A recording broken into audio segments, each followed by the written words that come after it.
ہم صرف یہاں پر بیٹھے ہیں ان کا ذکر خیر کرنے کے لیے تاکہ دیکھنے والوں کو، ناظرین و سامعین کو، ویورز کو یہ پتہ لگے کہ ہمارے اصل ہیروز کون ہیں اور ہمیں کن کو آئیڈیل بنانا چاہیے اور کن کی زندگی کے حوالے سے ہمیں ان کی اتباع کرنی چاہیے۔ تو چونکہ 15 شوال نسبت بھی ہے، اور ظاہر ہے کہ جب 15 شوال ہو تو میں سب مسلمانوں سے درخواست کروں گا کہ ضرور اصالِ ثواب کریں اور ان کی یعنی ان کے وسیلے سے اللہ تعالیٰ کی بارگاہ میں ضرور دعا کریں۔ اچھا، جہاں تک حضرت حمزہ رضی اللہ تعالی عنہ، جنہیں امیر حمزہ کہا جاتا ہے رضی اللہ تعالی عنہ، ان کا اگر نسب نامہ دیکھیں تو حمزہ بن عبد المطلب بن ہاشم بن عبد مناف بن قصی، ٹھیک ہے نا، یعنی عبد المطلب رضی اللہ تعالی عنہ، اور پھر آپ دیکھیں ہاشم، پھر عبد مناف۔ مجھے زیادہ اس میں تفصیل میں جانے کی ضرورت نہیں، اس خاندان کا، اس پیڑھی کا ایک ایک فرد جو ہے میرے مصطفیٰ علیہ السلام کے جد امجد میں سے ہے، کیا بات، اور ہر ایک پاکیزگی میں اپنی مثال رکھتا ہے۔ کیا بات ہے، یعنی عبد المطلب رضی اللہ تعالیٰ عنہ کو دیکھیں تو میں صرف اتنی بات عرض کروں گا کہ جو آپ سے ملتا تو آپ کے وجود اقدس سے خوشبو آیا کرتی ہے۔ جی جی، عبد المطلب رضی اللہ تعالیٰ عنہ وہ ہیں کہ جنہوں نے سب سے پہلے خلوت نشینی اختیار فرمائی تھی، اور جو ہے وہ اس طرح آپ تشریف لاتے اور کچھ وقت اللہ تعالیٰ کی یاد میں بسر کرتے۔ یہ سلسلہ وہاں سے ہے۔ جی جی جی جی، ہاشم رضی اللہ تعالیٰ عنہ وہ ہیں جو غریبوں میں کھانا کھلا کھلا کر نہیں تھکتے تھے، اسی لیے ان کو ہاشم کہا جاتا ہے۔ عبد مناف وہ ہیں کہ جن کو قمر البطحہ کہا جاتا تھا، عرب کا چاند کہا کرتے تھے، نور کی جو ہے وہ شعائیں آپ کے وجود اقدس سے جو ہے وہ ظاہر ہوا کرتی ہیں۔ تو یہ خاندان تو کسی تعارف کا محتاج نہیں، میں نے کہا نا کہ اوپر تک ہر ایک پاکیزگی میں اپنی مثال آپ ہے۔ اور پھر اس کے بعد آپ آ جائیے آپ کی والدہ محترمہ کی جانب، تو حالہ بنت وہیب بن عبد مناف بن زہرہ۔ اچھا، یہ حالہ رضی اللہ تعالی عنہا آپ کی والدہ محترمہ ہیں، اور حضور نبی کریم علیہ السلام کی والدہ محترمہ حضرت آمنہ رضی اللہ تعالی عنہا کی چچا زاد بہن ہیں۔ اچھا، جی جی، ایک تو یہ رشتہ بھی ہے، پھر اس کے ساتھ ساتھ دوسرا رشتہ کہ صفیہ بن عبد المطلب رضی اللہ تعالی عنہ، جو حضرت زبیر رضی اللہ تعالیٰ عنہ کی والدہ محترمہ ہیں اور حضور نبی کریم علیہ السلام کی پھپھی ہیں، ان کے سگے بھائی ہیں حضرت حمزہ رضی اللہ تعالی عنہ۔ اچھا، اس کے علاوہ کنیت کے حوالے سے آپ دیکھیں تو ابو عمارہ آپ کو کہا جاتا ہے، کیونکہ یعلا اور عمارہ یہ دونوں آپ کے صاحبزادگان تھے، اسی نسبت سے کنیت سے آپ کو ابو عمارہ کہا جاتا ہے۔ پھر رسول اللہ صلی اللہ علیہ وسلم کے چچا زاد بھائی بھی ہیں، اور ایک عجیب و غریب بات یہ جس کی طرف آپ نے اشارہ بھی فرمایا، بلکہ ظاہراً ذکر بھی فرمایا، کہ حضور نبی کریم علیہ السلام کے چچا بھی ہیں اور رضائی بھائی بھی ہیں۔ وہ ابو لہب کی جو لونڈی تھی نا، سویبہ، کیا خوش نصیب خاتون تھی۔ آپ دیکھیں کہ حضور نبی کریم علیہ السلام نے بھی ان سے دودھ نوش فرمایا، اور حضرت حمزہ رضی اللہ تعالی عنہ نے بھی ان سے دودھ نوش فرمایا، تو اس حوالے سے رضائی بھائی بھی تھے۔ اور خاص طور پر جب اخوت کا معاملہ آیا تو حضور نبی کریم علیہ السلام نے حضرت زید بن حارثہ رضی اللہ تعالی عنہ کو آپ کا دینی بھائی بنانے کی سعادت بخشی۔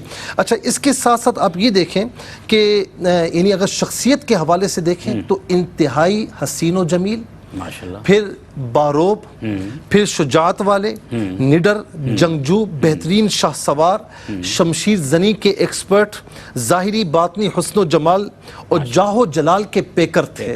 اور حضور نبی کریم صلی اللہ تعالی علیہ وسلم نے خاص طور پر آپ کے لیے فرمایا کہ میں اپنے چاچاؤں میں سب سے زیادہ محبوب حضرت حمزہ رضی اللہ تعالیٰ عنہ کو رکھتا ہوں۔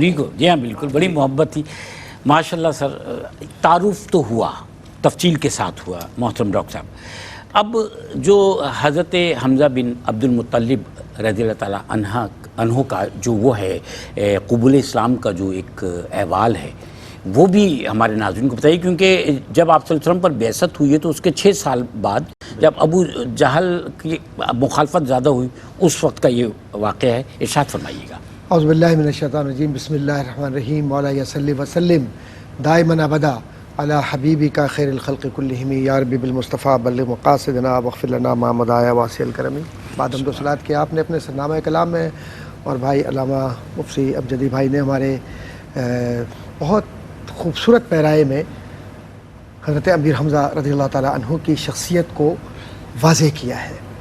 اب آج کی ذرا سی اس ذہن سازی کے ساتھ ہم سوچیں کہ پورا ایک قبیلہ یا پورے لوگوں کی ایک کانسٹیچوئنسی مخالف ہو اور اس میں ایک شخص یہ کہہ رہا ہو کہ اللہ کو مانو، اور پھر اپنا گھر والا خود امیر حمزہ رضی اللہ تعالیٰ عنہ وہ مخالفت نہیں کرتے، محبت کرتے ہیں لیکن تائید بھی نہیں کر رہے، لیکن اسی عمل کے اندر وہ اپنا کبھی سیر و سیاحت پہ چلے گئے، کبھی گھومنے پھرنے چلے گئے، ایتھلیٹ تھے، مضبوط تھے اور ہر چیز معاشرے کی جانتے تھے. وہ جس کو کہتے ہیں فائن آرٹس سے لے کر اور سپاہگری تک سب انہیں معلوم تھا. ایک دفعہ کا واقعہ، یہ قبول اسلام کی چونکہ بات کی ہے تو قبول اسلام کا واقعہ ان کا بڑا خوبصورت ہے، اور وہ یہ کہ جب آپ شکار کر کے تشریف لا رہے تھے تو کمان گلے میں ڈلی ہوئی ہے، اور جب آپ پہنچے ہیں تو اس سے پہلے ایک واقعہ گزرا، وہ یہ کہ نبی کریم صلی اللہ علیہ وآلہ وسلم دار ارقم کی طرف سے نکل کر لوگوں کو اللہ اور اس کے رسول کی طرف بلا رہے تھے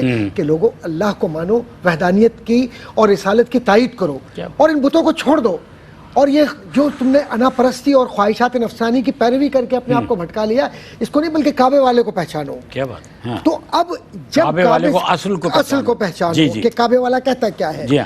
اب ہوا یہ معاملہ کہ اتنی دیر میں جو حضور کریم صلی اللہ علیہ وآلہ وسلم کا دلی طور پر وہ شخص جس میں فرسٹریشن تھی، میں عام زبان استعمال کر رہا ہوں ذرا سی، ایک انزائٹی تھی، ایک ڈپریشن تھا کہ میرے پاس سے سیادت، قیادت اور میرا نام نکل جائے گا، وہ ابو جہل تھا.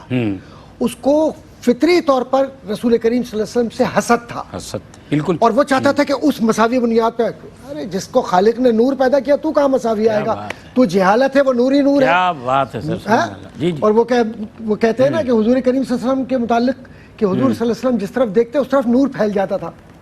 گفتگو ختم ہوئی، مختصر کروں گا، بات طویل ہے. تو سر ایک کام کرتے ہیں نا کہ آپ کی اجازت سے ایک وقفے پہ چلے آتے ہیں، پھر آتے ہیں تو اس کو ڈیٹیل کے ساتھ سنتے ہیں. بہت خوبصورت تذکرہ ہے حضرت امیر حمزہ رضی اللہ تعالیٰ عنہ کا، اور ڈاکٹر صاحب بھی موجود ہیں، مفتی سہیل اعظم جدی صاحب بھی تشریف فرما ہیں، آپ بھی ہمارے ساتھ رہیے گا. حاضر ہوتے ہیں. ناظرین کرام، روشنی سب کے لیے میں آپ کا میزبان شاہد مسرور، میرے ساتھ تشریف فرما محترم مفتی محمد سہیل اعظم جدی صاحب اور محترم ڈاکٹر پروفیسر محمد احمد قادری صاحب. آج کا بڑا خوبصورت ہمارا موضوع ہے. آج جو ہے 15 شوال کی نسبت بھی ہے حضرت امیر حمزہ رضی اللہ تعالیٰ عنہ کی نسبت سے. ہم ان کی شخصیت، ان کی کردار، ان کی جو دلیری ہے اور آپ صلی اللہ علیہ وسلم سے جو آپ کی محبت ہے اس کی نسبت سے جاننے کی صحیح کر رہے ہیں. بہت ساری ڈیٹیل آپ کے تعارف کے اعتبار سے محترم مفتی سہیل اعظم جدی صاحب نے ہمیں بتائی، اور اب ڈاکٹر صاحب ہمیں بتا رہے تھے وہ جو واقعہ تھا حضرت امیر حمزہ رضی اللہ تعالیٰ عنہ کا قبول اسلام والا. سر وہ آپ فرما رہے تھے. میں ذرا سا شاہد بھائی آپ کی اجازت سے اسے منسلک کروں گا. وقفے سے پہلے جو بات ہو رہی تھی ایک جملے میں کہ رسول کریم صلی اللہ علیہ وسلم تبلیغ فرما رہے تھے، ابو جہل وہاں تردید کر رہا تھا، اور نتیجہ یہ نکلا کہ ابو جہل کو اتنا غصہ آیا کہ کتابوں میں لکھا ہے، سیرت ابن اسحاق نے واضح طور پر لکھا ہے، فصبا نعوذ باللہ من ذالک، کہ اس نے غلیظ الفاظ استعمال کیے حضور کے، حضور کے جسم اتھر پر ہاتھ ڈالا اور دھکے دیے، اس طریقے سے جملے، یعنی جس سے تکلیف ہوئی پڑ گئی. اور حضور کا کرم دیکھیے آپ، حضور کی کرم اور اخلاق دیکھیے کہ وہاں پر حضور کریم صلی اللہ علیہ وسلم کس خاموشی کے ساتھ وہاں سے آپ اس جگہ سے نکل گئے، اور آپ نے ایک لفظ نہ بد دعا کا کہا نہ قربان جائیں ایسی ذات پر. کوئی ہے آج کی دنیا میں ایسا آدمی جو بنی ہاشم کا چاند ہو، جس کا گھرانہ قریش کا سردار ہو اور اس کے پاس طاقت ہو، امارت ہو، اور وہ اپنی تمام چیزوں کو پس پش ڈال کر ہی کہے کہ بس میں خاموشی یہاں سے. یہ نسبتیں تو الگ ہیں، جو اللہ کے محبوب ہیں، پھر تو بات جو اللہ کے محبوب ہیں وہ دنیاوی اعتبار سے بات کر رہا ہوں. وہاں جب اس واقعے کو ابو جہل، اس نے گوبر پھینکا، ابو جہل نے مٹی پھینکی حضور پر، نعوذ باللہ من ذالک، اور پڑے خاک ان پر ہمیشہ کے لیے. اب ایسی صورت میں اللہ کے نبی صلی اللہ علیہ وسلم نے اخلاق کریمانہ بتلایا کہ کتنی ہی تکلیف کیوں نہ ہو لیکن زبان اور ہاتھ کا استعمال نہیں کرنا. ایک تو بات یہ. دوسری بات یہاں سے یہ آئی کہ جب آپ وہاں سے تشریف لے گئے تو وہاں عبداللہ بن جدعان کی لونڈیا، جس کو آپ سرونٹ کہتے ہیں، وہ وہاں سے دیکھ رہی تھی، صفا پر اس کا گھر تھا، اور سامنے دیکھ رہی تھی کہ یہ سب کچھ کیا تماشا ہو رہا ہے. تو حضرت امیر حمزہ شکار کر کے آ رہے تھے، گلے میں کمان ڈلی ہوئی ہے، اور اپنی اسی تم تراک کے ساتھ جیسے آج کل کیا جوان ماشاءاللہ. جی خوبصورت. کہا کہ تمہیں پتا ہے کہ تمہارے بھتیجے کے ساتھ کیا ہوا؟ کہا کہ نہیں مجھے تو نہیں پتا. کہا کہ تم اتنے خوش ہو اور تمہیں نہیں پتا کہ ابو جہل نے اسے یہ کہا یہ کہا یہ کہا، انہیں یہ کہا یہ کہا یہ کہا یہ کہا.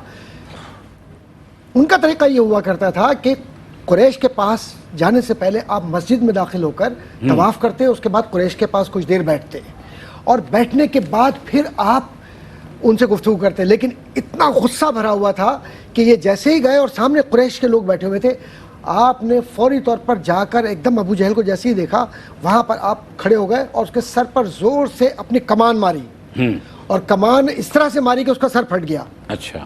تو بنی مخزوم کے جو قبیلے کے لوگ تھے وہ کھڑے ہو گئے اور کہا کہ اے ابو عمارہ تم یہ کیا کر رہے ہو، تم یہ کیا کر رہے ہو، تم نے یہ کیا کیا، زخمی کر دیا. کہا کہ اس نے بھی تو سب کچھ کیا ہے، جو کچھ اس سے پوچھے کیا کر کے آیا ہے یہ. تو بات وہاں بڑھی، لیکن اس پر ابو جہل نے ایک جملہ کہا کہ ابو عمارہ کو چھوڑ دو، یہ سچ کہہ رہے ہیں. اچھا. اس لیے سچ کہہ رہے ہیں کہ میں نے آج زیادتی کی ہے اور اس طرح کے الفاظ استعمال کیے ہیں. اور اس کے بعد انہوں نے کہا کہ میں تمہارے سامنے اس بات کو واضح کرنا چاہتا ہوں کہ میں یہاں پر ان کی حمایت کے لیے کھڑا ہوں. تو جو جملہ تھا بنو مخزوم کا وہ یہ تھا کہ کیا تم نے اپنے آباء و اجداد کے دین کو چھوڑ دیا؟ کہا کہ واللہ میں نے سچا پایا تو محمد مصطفیٰ صلی اللہ علیہ وسلم کو پایا. اور ان کے دین کو حضرت امیر حمزہ رضی اللہ وہ فرما رہے ہیں. جی ہاں وہ فرما رہے ہیں کہ واللہ میں نے دین کو سچا پایا تو وہ دین اسلام ہے اور نبی محمد مصطفیٰ صلی اللہ علیہ وآلہ وسلم ہے. تو اس کے بعد آپ بہرحال وہاں سے نکل گئے. نکلنے کے بعد اب دیکھیے شیطان ساتھ نہیں چھوڑتا. وقت لے رہا ہوں ذرا، آدھا نہیں آپ فرمائیے سر، اتنا خوبصورت بات اب یہ جو گھر آئے ہیں دل میں وسوسہ شروع ہو گیا کہ تم پر شرمندگی ہو، تم پر اس پر ابن اسحاق نے بہت تفصیلی لکھا ہے اس کو، اور میں حوالہ دے رہا ہوں ابن اسحاق کا کہ ضرور پڑھیے گا، کہ تم پر شرمندگی ہو، تم پر تف ہے کہ تم نے اپنے آباء و اجداد کے دین کو چھوڑ دیا اور تم محمد مصطفیٰ صلی اللہ علیہ وسلم کی طرف چلے گئے. پتہ نہیں وہ کیا کہہ رہے ہیں کیا نہیں کہہ رہے. تو کہتے ہیں میں پوری رات اس بے چینی میں تھا، صبح ہوتے ہی میں حضور کی بارگاہ میں حاضر ہوا، اور حاضر ہونے کے بعد دیکھیے دین قبول کر لیا لیکن شیطان نے پیچھا نہیں چھوڑا. تو دین والوں کے پیچھے شیطان لگا رہتا ہے. اور وہاں جب پہنچا ہے تو پہنچنے کے بعد حضور سے کہا یا رسول اللہ صلی اللہ علیہ وسلم میں نے تائید تو آپ کی ہے لیکن میرے دل میں یہ وسوسے آ رہے ہیں. تو حضور نے فرمایا کہ اللہ کی راہ تو نے پالی ہے اور اللہ نے تجھے پسند کر لیا ہے. کیا بات ہے، سبحان اللہ. اور اس کے بعد یہ امیر حمزہ وہ ہیں کہ جنہوں نے اپنا سینہ، اپنی جان، اپنا مال، اپنا سب کچھ حضور کی محبت کے لیے دے دیا. اور کہا یہ جاتا ہے روایات میں ہے کہ امیر حمزہ کے مزار پر جا کر آپ حاضری دے سلام کہیں، جیسے قبلہ مفتی صاحب نے فرمایا کہ وسیلے سے آج جی سب جانتے ہیں. قبلہ مفتی صاحب نے بڑی باریک بات کی ہے کہ ان کے لیے آج فاتح خوانی کیجئے، جتنے مسائل آپ کے ہیں ان کے وسیلے سے دعا کریں، انشاءاللہ وہ آپ کے مسائل حل ہوں گے. سبحان اللہ سر. مفتی صاحب جو واقعہ ہے اس میں بھی شجاعت اور دلیری جو ہے، آپ کی بہادری جو ہے وہ سامنے نظر آتی، جو قبل اسلام کا واقعہ بھی ہے، اور پھر تمام قبائل کے سامنے جا کے ابو جہل کے سر پر جو ہے وہ کمان مار دینا، اور پھر اس طرح سے یہ شجاعت ہے نا. شجاعت اور بہادری کے بے شمار واقعات ہیں حضرت امیر حمزہ رضی اللہ تعالیٰ عنہ کے. ارشاد فرمائیے سر. قبلہ ڈاکٹر صاحب نے بڑے پیارے انداز میں یہ واقعہ بیان فرمایا، اور یقیناً یہاں پر حضرت امیر حمزہ رضی اللہ تعالی عنہ جہاں پر یہ واقعہ اپنی جگہ موجود ہے، لیکن آپ کی شجاعت نظر آتی ہے. ذرا نہیں سوچا کہ میرا کیا بنے گا، اپنے بھتیجے کہ وہ بظاہر یتیم ہے نا، سر پر کوئی بھی نہیں ہے، تو تاکہ دشمن کو یہ پتہ لگے کہ سر پر میں کھڑا ہوں. کیا بات، جبکہ عمر کا اتنا تفاوت 2 سال کا فرق ہے. 2 سال کا فرق ہے. بعض روایات کے مطابق 4 سال کا فرق ہے، اور بعض روایت جمہور کے مطابق 2 سال کا فرق ہے. 2 سال اب بڑے تھے. جی ہاں ایک ہی جیسی عمر ہے تقریباً. جی ہاں تقریباً ایک جیسی، لیکن چچا ہے نا. چچا تو ہیں. دیکھیں بڑا بھائی ہوتا ہے نا، چھوٹا بھائی 1 سال بھی چھوٹا ہو بڑا کہلاتا ہے. ٹھیک ہے نا. تو اسی لیے کہ تنہا محسوس نہ کریں. اور پھر آپ گئے بھی، اور ایک روایت کے مطابق حضور نبی کریم علیہ السلام نے فرمایا کہ میں اس سے خوش نہیں ہوتا. اچھا. تو بھتیجے کس سے خوشی ہوگی؟ کہا مجھے خوشی اس وقت ہوگی کہ جب آپ دین اسلام میں داخل ہو جائیں گے. ماشاءاللہ. تو یہ شجاعت والے بڑے بہادر. اب اس میں آپ دیکھیں کہ حضور نبی کریم صلی اللہ علیہ وسلم نے ہجرت کے 7ویں مہینے کچھ مجاہدین کو آپ کی سربراہی میں ایک لشکر تیار کیا اور شام سے ایک لشکر آ رہا تھا ابو جہل کی سرداری میں, تو اس کے پیچھے بھیجا تھا. پھر درمیان میں یہ واقعہ ہوا کہ قریب تھا کہ جنگ ہوتی, لیکن قبیلہ جوہینہ کا سردار تھا جس کا نام تھا مجدی بن عمر الجوہینی, وہ درمیان میں دونوں کا حلیف تھا, تو اس نے جنگ سے بچا لیا. پھر اس کے علاوہ اسلام کا جو پہلا سریہ تھا, سریہ اسے کہتے ہیں کہ حضور نبی کریم علیہ السلام نے بھیجا ہو لیکن خود شریک نہ ہو, خود شریک ہو تو بھی غزوہ کہلاتا ہے. تو اسلام کا پہلا سریہ جس کی سپہ سالاری, جس کی عمارت امیر حمزہ رضی اللہ تعالیٰ عنہ کے کو عطا فرمائی, اور سب سے پہلے سبز جو سفید جھنڈا ہے وہ آپ کو عطا فرمایا. اچھا, آپ کی خصوصیت تھی کہ آپ جنگ کے موقع پر نا شتر مرغ کا جو پر ہے وہ لگا لیا کرتے, اور لوگ آپ کو دیکھ کر پہچان جایا کرتے. عام طور پر جو مجاہدین ہیں یا کوئی بھی لڑنے والا ہوتا ہے وہ ایک تلوار سے لڑتا ہے, لیکن امیر حمزہ رضی اللہ تعالیٰ عنہ وہ بہادر, وہ شجاع, بلکہ میں کہتا ہوں سید الشجاع ہیں کہ آپ دونوں ہاتھوں میں تلواریں لے کر دشمنوں پر پل پڑتے تھے. اچھا, جہاں پر جنگ بدر کی بات آ جائے تو یہ بھی بڑا عجیب و غریب ہے کہ غزوہ بدر میں سب سے پہلے جو کافروں میں مارا گیا نا اس کا نام تھا اسود بن عبد الاسود, اسود بن عبد الاسود مخزومی. یہ اس نے بڑا دعویٰ کیا تھا, اس نے کہا میں مسلمانوں کے حوض سے پانی بھی پیوں گا, تباہ و برباد بھی کر دوں گا, اور یا تو مر جاؤں گا یا ماروں گا. اور سب سے پہلے گیا جی امیر حمزہ رضی اللہ تعالیٰ عنہ نکلے اور اسے واصل جہنم فرمایا. پھر اسی طریقے سے طعیمہ بن عدی جو بڑا مشہور تھا اس کو واصل جہنم فرمایا. یہ طعیمہ بن عدی وہ ہے کہ جو کہ یہ بھائی تھا مطعم بن عدی کا. تو اب یہاں پر تھوڑا سا میں عرض کروں کہ طعیمہ اور مطعم, جی طعیمہ اور مطعم, جبیر بن مطعم, یہ طعیمہ بن یعنی جو طعیمہ بن عدی ہے اس کا بھتیجا تھا. طعیمہ بن عدی کو چونکہ امیر حمزہ رضی اللہ تعالیٰ نے واصل جہنم فرمایا تھا, تو جبیر بن مطعم نے ٹھانی کہ میں چھوڑوں گا نہیں. تو حضرت وحشی جب اسلام میں داخل نہیں ہوئے تھے اس کے غلام تھے, اچھا, اور اسی نے کہا کہ جا کر مارو. اچھا جی. اور ایک روایت یہ بھی کہ ہندہ نے بھی بعد میں اسلام میں داخل ہو گئی تھی, اور تو ہندہ نے بھی کہا کہ جی میں کلیجہ چباؤں گی اور یہ واقعہ یہ معاملہ ہوگا. بہرحال یہ اسی کا شخصانہ تھا کہ جنگ احد میں پھر آپ پر حملہ کیا گیا اور آپ جام شہادت نوش فرما گئے. جنگ احد میں جب آپ نے جام شہادت نوش کیا نا تو اس سے پہلے 31 کافروں کو آپ واصل جہنم فرما چکے تھے. اسی جنگ میں, اسی جنگ میں. اور جنگ بدر میں کفار کا بیان ہے, کفار آپس میں پوچھتے تھے کہ یہ شتر مرغ کا پر والا کون ہے, تو بتایا جاتا کہ امیر حمزہ ہے, تو وہ کہتے کہ سب سے زیادہ اس نے ہمیں نقصان پہنچایا ہے. اسی لیے جنگ احد میں سب سے پہلا نشانہ حضرت امیر حمزہ رضی اللہ تعالیٰ عنہ تھے. اچھا, اب میں یہاں پر ایک بات کہوں گا کہ جب یہاں پر کوئی بہادر کسی کی بہادری ہم دیکھتے ہیں شیر ہے, شیر ہے, جیسے اللہ کے نبی صلی اللہ علیہ وسلم شیر فرمائے, اللہ اکبر. آپ کی شہادت پر نا حضور نبی کریم علیہ السلام بڑے غمگین تھے. تو حضرت سیدہ خاتون جنت موجود تھیں, صفیہ بن عبد المطلب رضی اللہ تعالیٰ عنہ امیر حمزہ کی سگی بہن اور آقا علیہ السلام کی پھوپھی مقدسہ وہ موجود تھی محترمہ. تو غمگین تھے, پھر اچانک خوش ہو گئے اور کہا کہ فاطمہ ابھی جبرائیل علیہ السلام نے آ کر مجھے خوشخبری عطا فرمائی اور مجھے کہا کہ آپ کے جو چچا ہیں امیر حمزہ رضی اللہ تعالیٰ عنہ, ان کا نام اللہ رب العالمین نے جنت میں لکھا ہے, اور ان کا نام اسد اللہ و اسد رسول ہی ہے, کہ یہ اللہ کا شیر بھی ہے اور اللہ کے نبی کا شیر بھی ہے. اور میں آخر میں یہ بات عرض کروں گا کہ یہ بھی بہادری کا ایک قصہ ہے, واقعہ ہے کہ عمر بن خطاب فاروق اعظم رضی اللہ تعالیٰ عنہ, جب آپ کو معلوم ہوا نا کہ حضور نبی کریم صلی اللہ تعالیٰ علیہ وسلم دار ارقم میں تشریف فرما ہے, تو اب اسلام میں داخل ہونے کے لیے جا رہے ہیں, لیکن تلوار وہی ہاتھ میں ہے. اب نیت چینج ہو چکی ہے نا, بہن کے گھر پر گئے تھے, پھر وہاں سے نیت چینج ہوئی کہ مجھے لے جاؤ, میں بھی غلامی میں آنا چاہتا ہوں. تو صحابہ نے جب دیکھا عرض کی یا رسول اللہ عمر آ رہا ہے, اور عمر بہادر تھے رضی اللہ تعالیٰ عنہ. اس وقت امیر حمزہ رضی اللہ تعالیٰ عنہ آگے بڑھے اور فرمایا کہ خیر کی نیت سے آیا ہے تو اس کی ہم عزت کریں گے, اور شر کی نیت سے آیا ہے تو آج میری تلوار اس کا سر تن سے جدا کر دے گی. کیا بات ہے. ایک وقفہ لیتے ہیں ناظرین کرام, اور واقعات اور تذکرہ بہت خوبصورت ہے, ساتھ رہیے گا, انشاءاللہ اس کو کنٹینیو کریں گے. ناظرین, روشنی سب کے لیے آج کے پروگرام کا یہ تیسرا اور آخری سیگمنٹ ہے. آج ہم حضرت امیر حمزہ رضی اللہ تعالیٰ عنہ کی نسبت سے, یعنی 15 شوال کی جو آج کی یہ نسبت ہے, اس پر ہم گفتگو کر رہے ہیں. محترم مفتی محمد سہیل رضا امجدی صاحب ہمارے ساتھ تشریف فرما ہیں, اور محترم ڈاکٹر پروفیسر محمد احمد قاضی صاحب تشریف فرمائیں. سر, ابھی تذکرہ ہوا مختلف جنگ بدر کا ہوا, جنگ احد کا ہوا, جہاں پر غزوہ بدر, غزوہ احد کا, سریہ کا بھی تذکرہ ہوا, تو جہاں حضرت امیر حمزہ رضی اللہ تعالیٰ عنہ کی شجاعت اور بہادری کا ہم نے کچھ واقعات تھے جو مفتی صاحب سے بھی سنے, وہ تسلسل آپ کی گفتگو سے بھی چل رہا ہے. اب جو شہادت کا واقعہ ہے حضرت حمزہ رضی اللہ تعالیٰ عنہ کی, وہ ارشاد فرمائیے.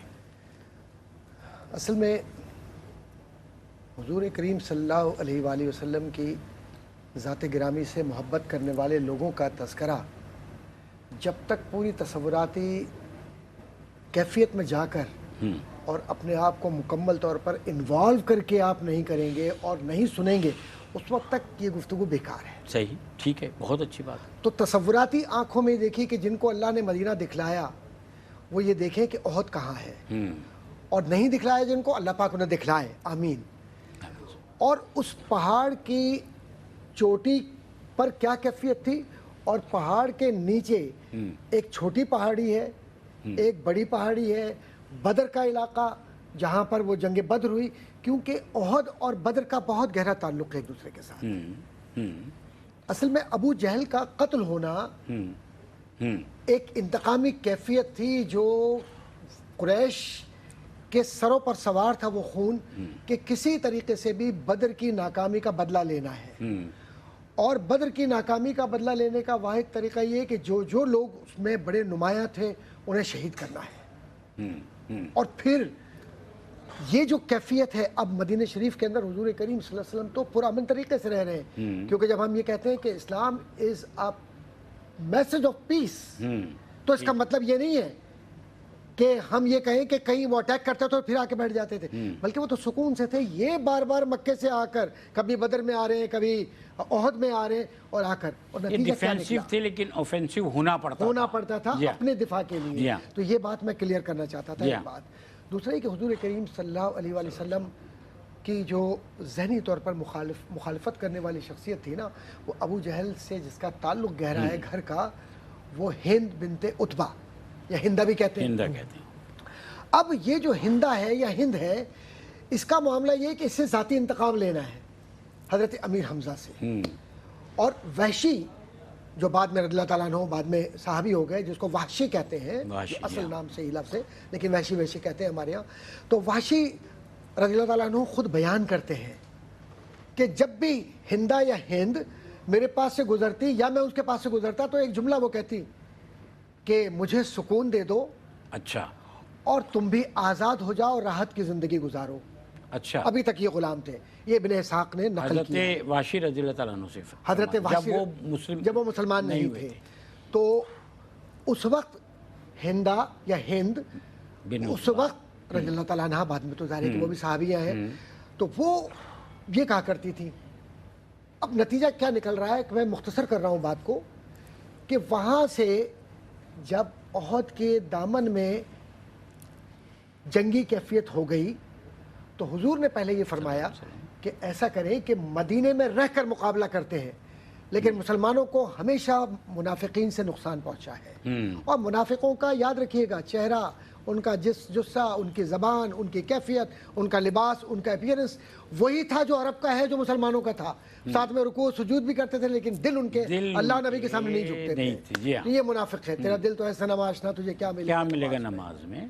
اور نتیجہ یہ نکلا کہ جب حضور کو مجبور کیا نا ان سب نے مل کر کے یا رسول اللہ, تو حضور کے مزاج میں ایک رحمت اور رافت کی کیفیت تھی. وہ مان جاتے تھے کہ ٹھیک ہے. حضور فرما رہے تھے کہ آپ اس کو کسی بھی طرح سے جنگ کو کوشش کیجیے کہ دفاع کی صورت میں اختیار کریں, وہ حملہ کریں تو ہم جائیں, لیکن کہا نہیں, وہ آ گئے تو اب ہمیں چلنا ہے. تو حضور نے 2 زرہیں پہنی, ایک اوپر ایک نیچے, اور اس کے بعد آپ نکلے. تو اس سے پہلے نماز جمعہ ادا کی, اور ایک